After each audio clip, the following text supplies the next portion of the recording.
Hello, my dears. Daniela here, and welcome to another episode of the Spa Marketing Made Easy podcast. This episode is brought to you by Atto Aesthetics, the #1 coaching company for spa industry professionals wanting to step into the role of spa CEO.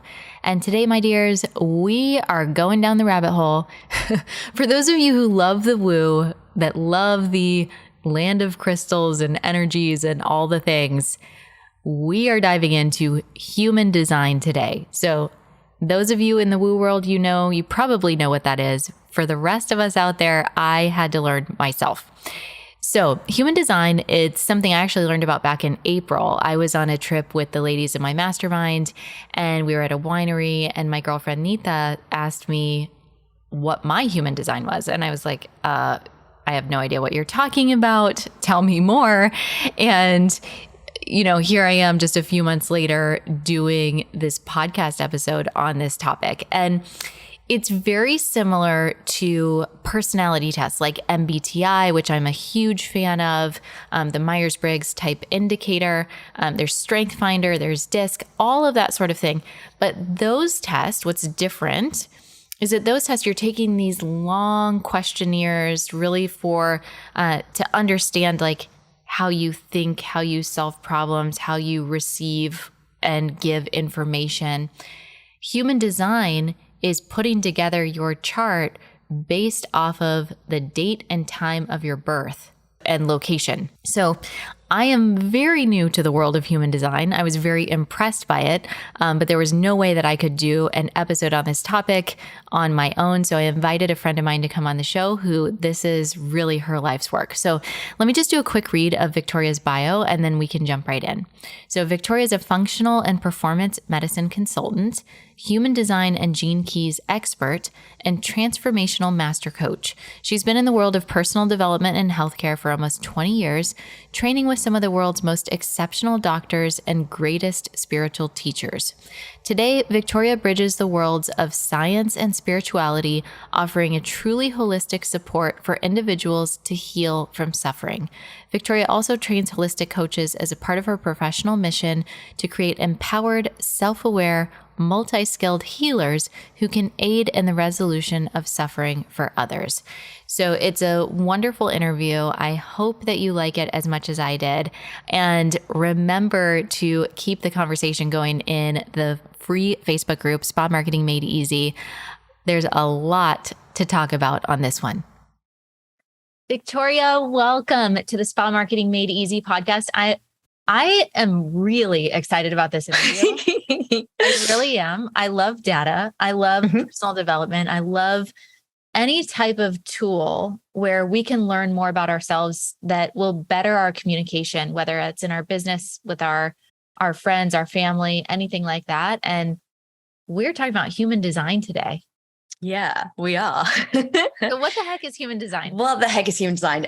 It's easy to get lost in the world of human design, but the way I describe human design is a self-awareness system. So it's a tool for understanding how you as a human being best interact with the world around you. And that's it at its simplest. It's also a decision-making tool. So it can show you how to make decisions. But again, that's just how should you interface with the world around you in all dimensions. And it's complex because the information that is derived to create a human design chart that people might have heard of uses planetary data and complex body graphs. And you will have seen your own. No, I'm looking at mine right now. Right. I'm in a Pureform mastermind with a couple of girlfriends, and they're way more in the world of woo than I am. And one of them was like, well, what's your human design? And I was like, I'm 5'5". I'm like, yes. I have no idea what you're talking about. Right. And she's like, no, I need your name, your birth date, the time you were born, the city. I was like, are you going to take a credit card out? Like, what's going on here? And so there were all these things that now that's like, okay, no, I know this is in this world. Yes. But I am shocked at how accurate mine came up as things that were like really speaking to me. Yeah. And no matter what, like I've done DISC, I've done Enneagram, I've done MBTI, I've done the Clifton's like Strength Finder. Yeah. They're all giving the same information. Yes. They're like similar. It's almost just like how you're actually perceiving that information. So would Yeah. you say that human design kind of falls into those categories, or what makes it more different or the same? More different. Yeah. And I'm fascinated by how fascinated we are with learning about ourselves. So all of these kind of tools, Enneagram, most of these come from answering a questionnaire. So most of those come from personality typing you according to how you make decisions on a questionnaire. Human design doesn't ask you any questions. All we need is your date of birth, time of birth, and place to give us a time zone. It's not any more specific than that. We don't need your address. We're not trying to take out credit cards. And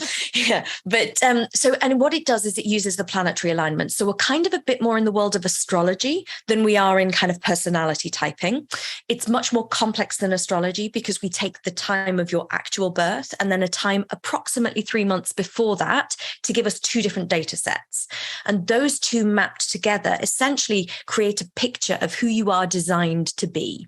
And that's not a limitation. And I definitely, when I do my human design readings, it's very much about, these are your strengths. This is where you have solid, consistent energy. How you show up in the world will always feel like this. And then if anyone's seen a human design chart, they will know that there's a lot of white space. There's a lot of stuff that's not colored in. And that's everything you get to experience within the world. And so the take home of that is that you're supposed to, in order to have more flow, operate from your strengths, those places that are colored in, and then experience and learn in the openness, the places that are white. And so when you have a foundation reading, you'll be told things like your type and your profile and your authority. Human design is really jargony. It's very languagey. There's lots of words and buzzwords and self and not self and all those sorts of things. But essentially the type, and there's only 4 of them, there's 4 and a half one, a half like a combination type, it's the design of your aura. It's how your aura feels for you, but also to the world around you. And if you just think about that, if you know how your aura is designed to put out your energy and also receive energy from the world around you, you kind of have a bit more of a sense of how to move through the world. And so you can go all the way to the depths of human design. And I studied for around 8 years with the founder of human design, Ra Uru Hu. And I did every study under the sun. I have done all of the advanced qualifications, all the things. And still, sometimes those simple basics are just what people need. It's the take homes. It's if I show up like this, things are different. And what I always love about human design is exactly what you just reported. Every time I do a human design chart, it's not like a massive revelation. It's not like I'm going to completely change somebody's world and rock their sense of self. Usually it's very affirming. It's like, oh, that's why I'm this way. Or, oh, I know that about me. You mean I can just be that and I don't need to worry about all the things I'm not? And that's definitely the essence that we like to give at the end of a human design reading. It's like, here's the things you are. Here's the stuff where you kind of don't have consistent energy. So worry about it less.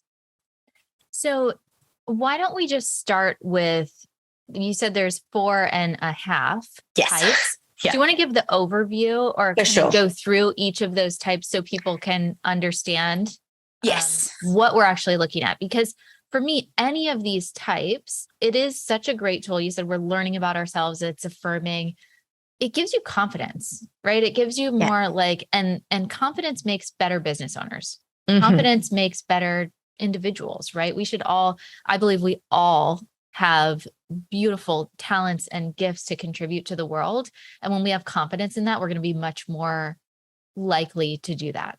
Right. Absolutely. And again, the not worrying about the things that you're not strong in and not having any shame about those things. And as business owners, building a team that complement you and have the skill sets around you really helps to know what your strengths are and where you're designed to be really strong. And so, type is the most simple thing to start with. Now, there are 4 essential types.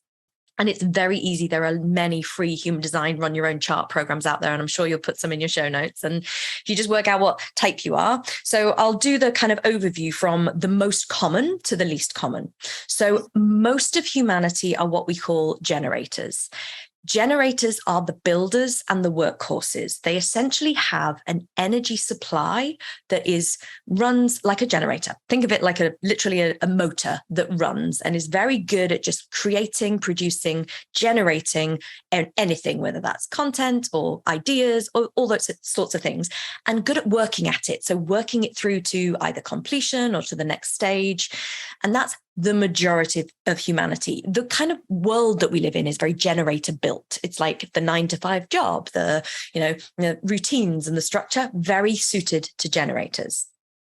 Then we have a type called manifestors, and manifestors are the classic people who can just do stuff. And I'll come back to the strategies for all of these later, but manifestors are very much more strong and they're very much able to just action things. Whereas a generator is like a much more consistent energy. Manifestors can be thought of as sharp bursts of energy. So impulses to do things, impulses to get on with something.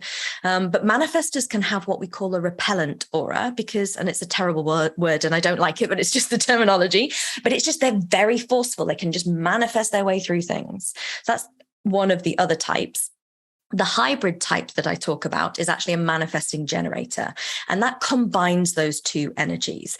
It's not really a separate type because you always fall to the lowest common denominator, which is that generator energy, that workhorse, that powerhouse, that just keep going. But a manifesting generator has those impulses of action, but that they need to be kept in check by how much energy do I have to actually give to all of these ideas. So manifesting generators can very much be the people with tons of great ideas, and they need to decide which ones actually they can put their full energy behind. So that's the hybrid type. Then we have projectors, and projectors are very much more open. Typically, they are much more receptive to the world around them, and they're very insightful. They're able to see into other people and really get underneath the surface. They have what we call like a penetrating aura. They can get underneath the skin of the people around them. And because that is so it can feel a bit invasive, the whole strategy for a projector is to wait to be invited. It's waiting for the invitation. So if you've got a great insight and you're a projector sitting there thinking, oh, but I know the answer, it can be quite uncomfortable to just share that. So it's about waiting for the invitation to say, what do you think? And then the projector can share. And then we have a very rare type, reflectors, and they're about 1% of humanity. But if you think about it, that's still a lot of people. But those people have no centers defined in a chart. So if people are looking at a body graph, there's kind of lines, which there's channels, essentially. The gates link up to channels, and then there's shapes, which are just what we call centers. A reflector has nothing colored in. So effectively, they are here to absorb everything from the world around them and be a mirror. And they have a very different process. They're here to really wait to fully experience all of themselves before making big decisions. And so for reflectors, we use the cycles of the moon because the moon moves very quickly. The moon moves all around every single gate in the chart in around 28 days. So a reflector needs to develop a relationship with the moon to make decisions. And so all of this you can see is about kind of decision making and how to best use your energy to flow. And going all the way back to the generators, which are the majority of the type, the most fascinating thing about generators is it's all about response. It's about living life in response to the world around you. So the key strategy for most of humanity is not the action of the manifest. It's not the do energy. It's the respond to what is. And it's very physical. There's these things in front of me. What's my body drawn towards, rather than the kind of mental calculations of what's the right thing to do and the pros and cons list.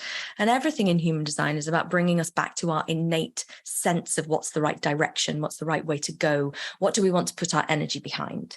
And so because every decision is what do we want to put our energy behind, it's like you use your energy to make that decision. So generators respond, manifestors can just action things, projectors wait for the invitation, and reflectors need to wait till they experience all of themselves before they really know the answer. Obviously not what you want for dinner tonight, but bigger business decisions for the reflectors. Yeah. So I'm curious, is there in Myers-Briggs, they'll have a personality type, and these people are prone to be nurses. These people are prone to be entrepreneurs. These people are prone to be in finance, or, does human design have that as well, where there's human design? Yeah, human design does it very differently. So there is a whole business analysis in human design, and there are definitely strengths and weaknesses, but that gets into deeper analysis and complexity. In human design, anyone can really do anything in terms of specific job. It's more about the how you do it. And the most important thing for anyone who's not a generator, so doesn't have that consistent energy, is about their energy levels. It's about the need to take rest, take breaks, honor their natural rhythms rather than just keep working. And the most impactful thing that I do with my business owners is making them prioritize themselves rather than the work output that they feel needs to be done. And for a generator, it's very much, I can keep going. I'm a generator, so I can keep going and keep going. But when I feel my energy switch off and I'm not passionate anymore, there's no point in me flogging myself to death at the computer screen. It's about taking myself away from it.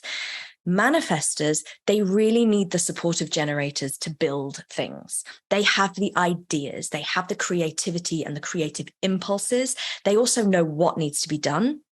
The trick for manifestors is to tell people what they're about to do before they do it, because it can be quite destabilizing. But they need the generators if they want to build things. And typically you'll find in a business, having a mixture of these types works really well. And it's about the projectors having insights, the reflectors being able to mirror everything and take everything in, the manifestors knowing how to get things done, and the generators actually stopping and building the thing. So I'm the hybrid. I'm manifesting generator. I thought you might be. It's interesting. Well, I know a little bit about you, and I know a little bit about your systems mind and your building of systems. Manifesting generators are like the queens of lists. They love a list because they love. Yeah, I mean, who doesn't love a checklist? Come on. Well, me, like I'm a generator, and I'm like, I don't love a list. I put things on a list to tick it off. I don't do because, and the reason you love a list, and this is the thing about human design, which I get a bit frustrated about, and kind of like the soundbite social media era. There is a reason behind all of these little things that we say. The reason you love a list is because the manifesting side of you can see what needs to be done. You have the big vision of all the many different things, but the generator side of you cannot do it all at once. So the only way to marry those two distinct parts is to create a list so that your manifestor self knows, oh, it's okay, it's on a list, we can calm down, she's going to remember.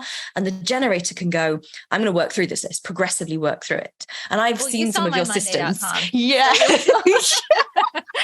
I did. It's filled with lists. And not only that, but like granular lists, which is great for a manifesting generator because it's all about allowing your energy to settle in being confident that the thing's going to be done. And I think that's the interesting thing for business owners as well. It's like, as your business grows, that sense of unsafety of, oh my God, is the thing going to happen, can really build for a manifesting generator because you start to step back from where the action's actually taking place. So having the systems that you have, your Monday.com being like so micro granular in terms of everything and who's doing what and when, and the ability for someone to come in and take over and get that done. It's like you're just making your nervous system super safe in the moment, knowing that everything will chug along. So if you had to guess, and I don't know the answer to this, Mm-hmm. I have an incredible team. Mm-hmm. Do you suppose that we're all manifesting generators, or that we're like, or we have like the mix, right? Because I still don't understand. Like in Myers-Briggs, Mm-hmm. we're all ESFJs or ISFJs. Yeah. That's it. We're all that. Mm-hmm. But does it work the same way in human design where like maybe I have all of these different types? Or if I'm at ground zero and I want to start building my team, who am I looking for if I'm a manifesting generator? And I think it's interesting because I think it depends what type of business you want to build. Now, what I know a little bit about you is that everyone needs to get your systems and really work within them because it's the way your business functions. So it's very possible and probable that you have attracted people and hired people specifically into that role who has the manifesting generator capacity, has that ability to at least have access to structure and systems.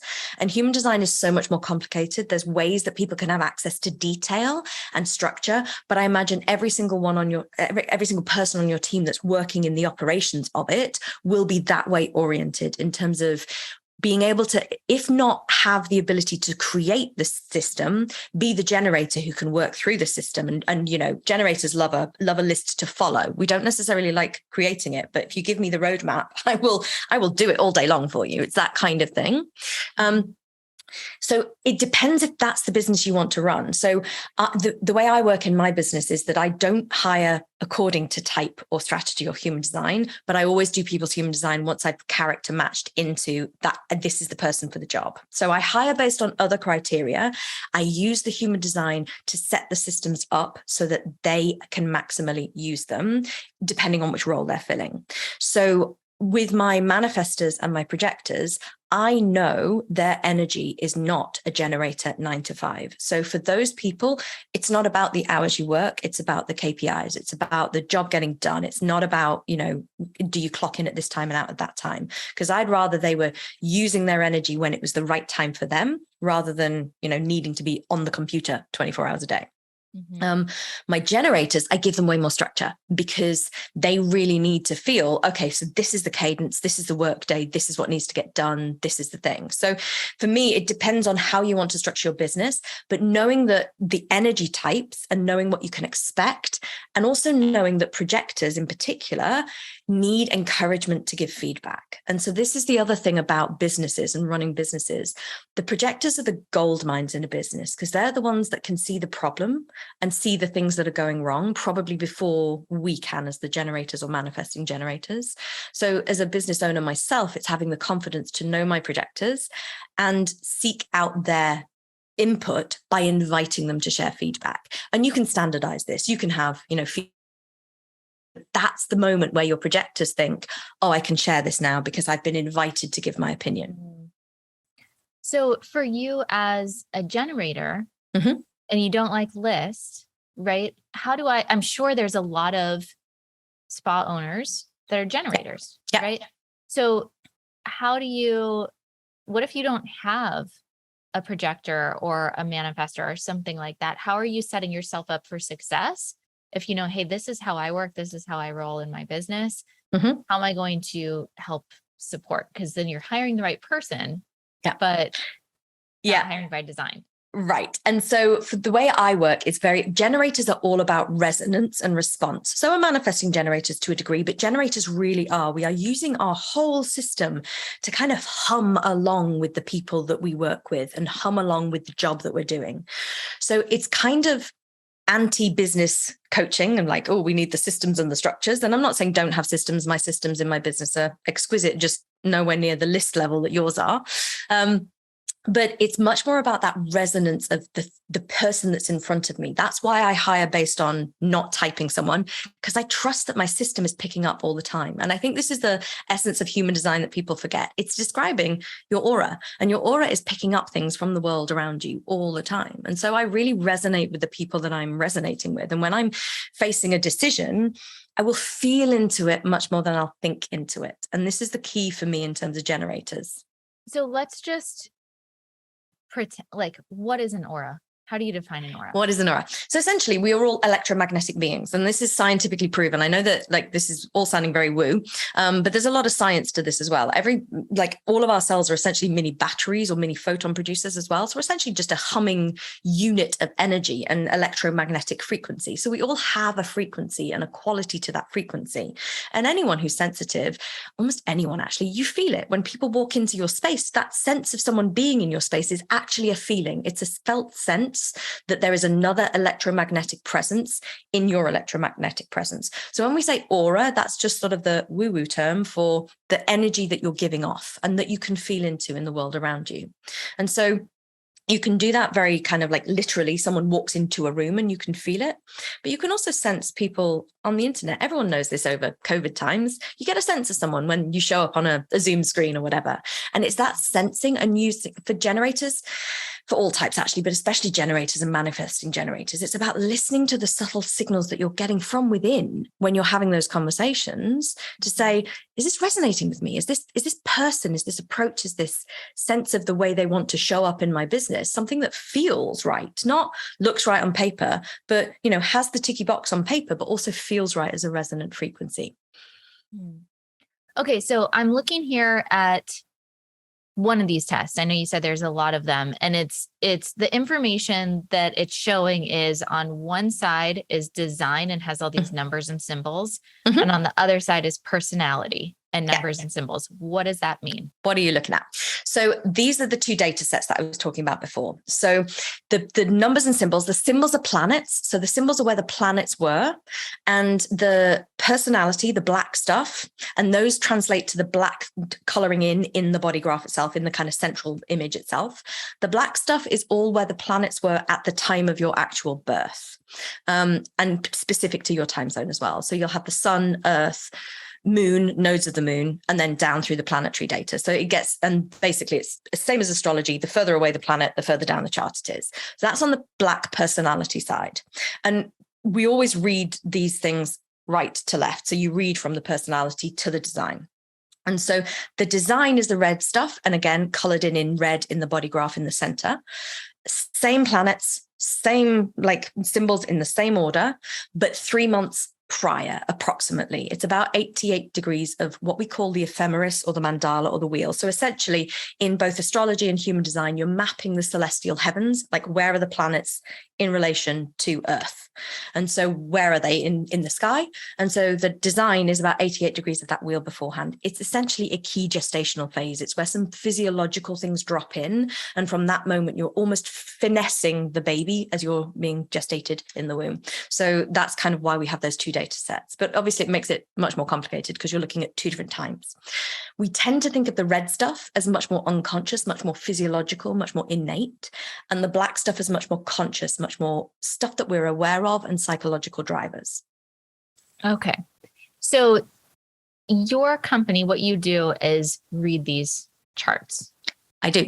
Yes. So walk me through what that looks like. If someone were to have a session with you or, do coaching, however you call it, so what happens? Yes. So essentially, there's many ways to look at these charts. A normal foundation reading, what I will do is I will take someone through essentially their most important parts. So their type, which we've spoken about. There's something called profile, because the thing with human design is there's so many layers to it. And profile is one of the most important parts, as is type. And then everything becomes slightly less important. So profile is drawn from the top two planets on both sides of the diagrams that we've just spoken about. And the numbers that you're looking at, essentially on that, the ephemeris or the celestial heavens, the numbers of the ancient I Ching are written around it. Now, just to briefly explain that, the reason human design is different to astrology is because astrology works with planets and 12 houses and alignments.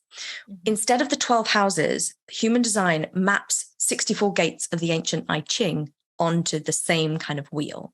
Those gates, now the ancient I Ching used a bit as a divination system now, so kind of like almost like tarot cards, but just a compendium of 64 archetypes of humanity, archetypal energies of strengths and qualities of being human. It's a very weird text. People study the I Ching. It's weird stuff like mountain over river. And, that means nothing to humans now. So it was updated for human design, but it's still these energetic archetypes. And all of those little gates is what we call them in human design. They're built into the body graph that you can see in the center of any human design chart. So that's kind of what we're looking at. So a human design reading with me, because I've been doing this for so long, and I also bolt in the system of gene keys with it, which is affiliated, and I'm not going to overcomplicate, but you can read it off the same chart. It depends on what people want. So I both use human design as part of my immersive coaching packages, where we take someone's design and I coach around it, because I'm a master coach as well. Or people can just come to me for human design readings, and I give them this kind of map and landscape of how they can best make decisions in their world. So that's one-on-one stuff. But you can also do partnership charts. So put your chart on top of significant others, loved ones, business partners, and work out how you can work together best. And for bigger organizations, I also do business analysis. So complicated terminology again, but we call it BG5. And it's just who's got what skill set, who talks to one another best, what are we missing? And it's not, we need to go and hire it. It's just, okay, we need to be mindful that that's a loophole in our systems and just keep an eye on it. And how do we play to each other's strengths, which are qualities, and how do we make sure that everyone is feeling like they're part of the team? That's BG5 analysis. And then it gets bigger. So for corporations, you can do something called OC16, which is huge, that level of stuff.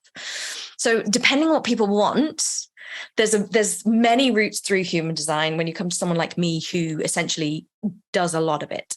There's also kind of primary health system side of this, so nourishment and what's best to eat you can read through human design, and also psychological motivation. On this test, there's type, strategy, authority, which is the way you make decisions, definition, profile, incarnation cross, not self theme, digestion, your strongest sense, and environment. That's the bits of information. Yeah. And so this is quite interesting because the digestion, stronger sense, and environment are really subtle layers of human design.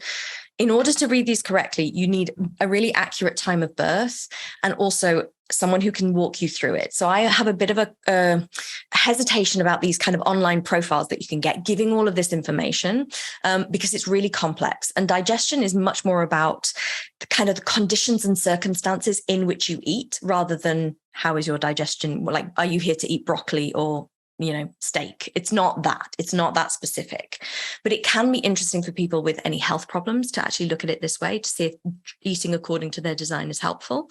And environments I always like to think the environment is something that you kind of naturally move yourself into over time. You can do anyway. What's your environment? What are you looking at in your chart?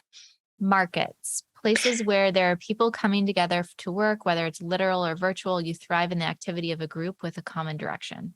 Yeah, hustle and bustle. All markets means is hustle and bustle. So the busyness of it, the kind of like activity of it is very kind of resonant for you. And that's essentially where you'll get kind of most satisfaction, that kind of in the process bit. Mm-hmm. Yeah, I think that was the hardest thing for me in becoming an entrepreneur and moving into the virtual space, because I always worked in a team. In a spa in a busy like derm office, appointments every 10 minutes, and put together big events and all that kind of stuff. And it was busy and exhausting, but it was also incredible. I loved it. Yeah. Yeah. And this is the interesting thing, because it's then thinking, okay, so how do I create the markets atmosphere in my solo entrepreneurialism? And sometimes it's possible in terms of like, you just regularly schedule like coffee chats, because this is the thing about working virtually and distributed nowadays. It's like we lose all of the just casual interaction that's actually necessary for our humanness, not necessarily the business, but just the humaning side of things. Mm-hmm. And so, I'm a valleys, so I like to be in the thick of things in a different way for my environment. And I kind of used to almost like walk the shop floor to try and understand what was going on, not to interact, just to be there. And I've had to create that virtually because I work distributed from teams and now. So I'm kind of like not so much eavesdropping, but we have various systems where we can encourage these kind of like shared work that I can then look at. And I do that because it's like, I'm not being nosy. I'm just kind of like keeping an eye on things as they happen. And that's how I do it. So that's so interesting. All right. So before I have you tell all of your links and where people can find you and follow you and all that, are there any questions that I haven't asked that I should be asking about human design?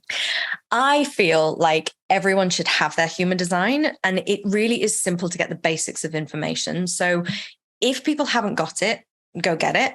If people want to learn more, it's not very expensive to have a foundation reading with a good foundation reading person, and you will get so much information. So essentially, instead of like, what questions should I be asking? This is like a data mine of things where people can really fall in love with it and go head first. I would always say do that with a guide to at least show you the way through the doors, because we've spoken in highlights about your stuff, but your authority makes a difference. Your profile makes a difference. There's 12 profiles, which will affect and color how you move through the world. Profile's all about the roles. And that's also very interesting for business owners, because it describes how you best kind of navigate through the kind of playing the leader. Because as leaders, we're not all built to be leaders in the same way. So out of interest, what's your profile? 3-6, the living contrast. Interesting. So threes are all about Gemini. So I was like, okay. Yeah. And it's all about trial and error. Threes are all about trial and error, bonds made and broken. It's all about trying things to make mistakes, to learn. It's kind of the essence. Mm-hmm. Sixth lines are interesting. They have a bit of a third line phase at the beginning of their life where it's all a bit trial and error-y. So essentially you're living as a 3-3, and that can be quite a lot of like making mistakes, trying again. Which I did. Yeah. Tons of. Yeah. Tons of making mistakes, but I also feel like that's how I learned so much. Exactly. Yes. And it really is for a third line. It's so natural for that to be the way you learn, that's very much about kind of your process. Moving into the middle part of your life. So this works between Saturn return. So about between 30 and 60, you're what we call on the roof. It's a bit of a draw back from humanity. It's like stepping back from being in the fray of everything and just taking perspective, almost getting a break from all the life of hard knocks that being a third line can be. The sixth line is ultimately the role model. So after the second Saturn return at around 60, you really are that epitome of the role model of everything you've learned. And your life will become much less about the trial and error and much more about living the successful role model. But knowing that sort of thing as a business owner, I'm a 4-6, so I have that same sixth line thing. But a 4 is all about networking. So all of my stuff is about networking with people more than it's about, Facebook ad campaigns or, the crazy marketing stuff, because it doesn't work. Like, the people who come towards my business are diehard fans and people who really love the family energy that I create, which is just a very fourth line thing. And fifth lines are absolute opposite. Teachers, lecturers, like marketing, very good marketers, very good at seeing how can I convince people that my product is the thing that I want. So I always look for fifth lines in my marketing team because I'm like, it's so interesting, because I'm thinking about this phrase that I always tell our growth factor students is everything's a win or a learn. So, and that is, I guess, very much a 3 or it's a very 3 thing. Yeah. And it's funny because 6, I don't have that 3. I'm only the 6. And if you say everything's a win or a learn to me, I get frustrated because I'm like, I just don't have that bounce back ability that third lines naturally have. And so I get it somewhere because my sixth line kind of understands it. But my 4's like, but can somebody else in my network please make all the mistakes for me? Because I really could just do with learning from someone else. And that's what I say. I already made them all. I've already done it. I've tried everything. Yeah. This is what works. And that's the role model stuff in you, which is great. This is what I love doing about it. So really the things you need to know are, type, strategy, profile, really good as a business owner. And just to finish that out, just in case anybody has other profiles, first line's all about investigating, really investigating, digging into the weeds of everything, knowing the foundations, knowing what's underneath it. And second line's very natural and innate in the qualities of what they have and need to be called to do things. So second line's kind of, if you have second lines in your profile, work less, do less, let people call you to what you need to be doing. Oh, so interesting. All right. So where can people find you, follow you? What links are we dropping below this episode? All of my human design stuff is at unveilhumandesign.com. So that's where everyone can find my human design stuff. And that's the best place because everything else that I do can bounce off from there. So that's kind of where to find all of the human design information, a little bit more about me and the different types of readings that you can get. Perfect. We'll link that up under. Thank you so much. This was so interesting. I know, so many of our spa people are way in the land of woo. They love it. So it's like, and I'm like, I think I'm pretty much in the pool. I always say I'm dipping my toe, but I feel I was having a conversation. I don't remember who I told this to, but I was talking to Kyle, my husband, and I said, you know how electricity has always been here, but we didn't discover it, right? We didn't know that it was there. So I said, what else do you think is here in the planet that we just don't know what it is? We don't, it's there. It's obviously like, I've got lights all around, like electricity is a thing. And he said, all that woo stuff you study. And I thought that was so interesting and so open of him because he's an engineer. He's very, very structured and math and all that. But for someone like that to be so open of like, we have no idea. We use such a small portion of our brain. Yeah. There's so much other stuff that's out there. So I don't know that this is true, but I also don't know that it's not. And it's that. And I come from the process of, if anything can help, like placebo is a thing that we have to factor for in every scientific study that we ever do. That potential of us just believing something and it having an impact is something real for humans. So I very much approach all of this from the perspective of truth or not is really subjective. If it can help, if it can be of assistance. And the thing with human design is it's an experiment. If you experiment with just playing with it and see what happens, you can always decide to throw it in the bin tomorrow. But just having an experiment with it, it's a bit of fun. And it really does change people's lives as well. It's very interesting, the power of just looking at yourself through a different lens. I love it. Thank you so much for your time. This is so interesting. I know you're going to have a lot of people check you out, wanting to know their type. Yes. Yes. All right, my friends, thank you so much for listening, for being here. If you want to keep this conversation going, make sure you head on over to the Spa Marketing Made Easy Facebook group, and we'll catch you on the next episode.